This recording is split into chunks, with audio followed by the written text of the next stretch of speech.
ప్రతి ఉదయం దేవుని వాగ్దానం అనే కార్యక్రమానికి ప్రేమతో మిమ్మల్ని ఆహ్వానిస్తుంటున్నాను. ఈ ఉదయకాల సమయంలో దేవుడు మన కొరకు ఏర్పాటు చేసినటువంటి వాక్య భాగము అపోస్తలుడైన పౌలు ఫిలిప్పీలకు రాసినటువంటి పత్రిక 4వ అధ్యాయము 6వ వచనాన్ని ధ్యానించుకుందాం. అపోస్తలుడైన పౌలు ఫిలిప్పీలకు రాసినటువంటి పత్రిక 4వ అధ్యాయము 6వ వచనాన్ని ధ్యానించుకుందాం. దేని గూర్చి చింతింపకుడు కానీ ప్రతి విషయంలోనూ ప్రార్థన విజ్ఞాపనముల చేత కృతజ్ఞతాపూర్వకముగా మీ విన్నపములు దేవునికి తెలియజేయడి. క్రీస్తునందు ప్రియమైన దేవుని బిడ్డలారా, ఈ ఉదయకాల సమయంలో పరిశుద్ధాత్మ దేవుడు మనకి ఇస్తున్నటువంటి వాగ్దానము, ప్రార్థన దేని గురించి చింతింపకుడు కానీ ప్రతి విషయంలోనూ ప్రార్థన విజ్ఞాపనముల చేత కృతజ్ఞతాపూర్వకముగా మీ విన్నపములు దేవునికి తెలియజేయడి. ఈ యొక్క వాగ్దానాన్ని దేవుడు మనకును మన కుటుంబాలకును ఆశీర్వాదకరముగాను దీవెనకరముగాను మార్చునుగాక. ఈ యొక్క మాటల్లోని ఆత్మీయ సత్యాలను ఆత్మీయ అర్థాలను మనం గ్రహించినట్లయితే అపోస్తలుడైన పౌలు ఫిలిప్పీలో ఉన్నటువంటి సంఘానికి విశ్వాసులకి ఈ యొక్క పత్రికను రాస్తూ ఈ యొక్క మాటలను మాట్లాడుతూ ఉంటున్నాడు. ఈ యొక్క మాటల్లో మనము ఆత్మీయ సత్యాలను మనం గ్రహించినట్లయితే ప్రార్థన విన్నపములతోటి కృతజ్ఞతాపూర్వకముగా మీ యొక్క ప్రార్థన విన్నపములు దేవునికి తెలియపరచుడి. మరి 2 విషయాలను ఇక్కడ మనము గమనిస్తూ ఉంటున్నాము. ఒకటి ప్రార్థన, రెండవది కృతజ్ఞత. ఈ 2 మాటలు అంశాలు ప్రతి ఒక్క క్రైస్తవ జీవితంలో ప్రాముఖ్యమైనటువంటి అంశాలుగా ఉంటున్నాయి. మరి ప్రతి నిత్యము మరి ఆయన్ని ప్రార్థించేటువంటి వారిగా ఉండాలి. దేవుడు చేసినటువంటి మేలును బట్టి, దేవుడు చేసినటువంటి అద్భుతాలను బట్టి, ఆశ్చర్య కార్యాలను బట్టి దేవునికి కృతజ్ఞతాస్తుతులు చెల్లించేటువంటి వారిగా మనం ఉండాలి. దేవుడు చేసినటువంటి మేలును మర్చిపోకూడదు.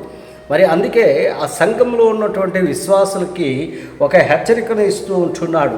అంత మాత్రమే కాదు, 4వ అధ్యాయము 4వ వచనంలో మనం గమనించినట్లయితే ఎల్లప్పుడూ ప్రభువునందు ఆనందించుడి, మరలా చెప్తున్నాను మరి ఆనందించుడి అని సంబోధిస్తూ ఉంటున్నాడు. మరి ప్రభువునందు ఆనందించేటువంటి వారిగా ఉండాలి. దేవుడు మన పట్ల ఒక ప్రణాళికను కలిగి ఉంటున్నాడు. దేవుడు మన పట్ల ఒక ఉద్దేశాన్ని కలిగి ఉంటున్నాడు. మన పట్ల ఆయన మేలు జరిగించేటువంటి దేవుడుగా ఉంటున్నాడు. మనల్ని ఆశీర్వదించేటువంటి దేవుడు, మనల్ని దీవించేటువంటి దేవుడు అనేక రీతిలుగా మనల్ని దీవిస్తూ ఉంటున్నాడు, అనేక రీతిలుగా మనల్ని ఆశీర్వదిస్తూ ఉంటున్నాడు.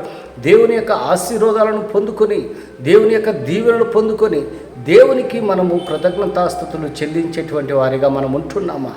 అటువంటి స్థితిలో మనం ఉండాలని పౌలు యొక్క ఉద్దేశంగా ఉంటున్నది, దేవుని యొక్క ఉద్దేశంగా ఉంటున్నది. క్రీస్తునందు ప్రియమైన దేవుని బిడ్డలారా, దేవుడు మన జీవితాల్లో కానీ, మన వ్యక్తిగత జీవితాల్లో, మన కుటుంబ జీవితంలో, మన ఆత్మీయ జీవితంలో దేవుడు అనేక రీతిలుగా మనకు సహాయకారిగా ఉంటున్నాడు.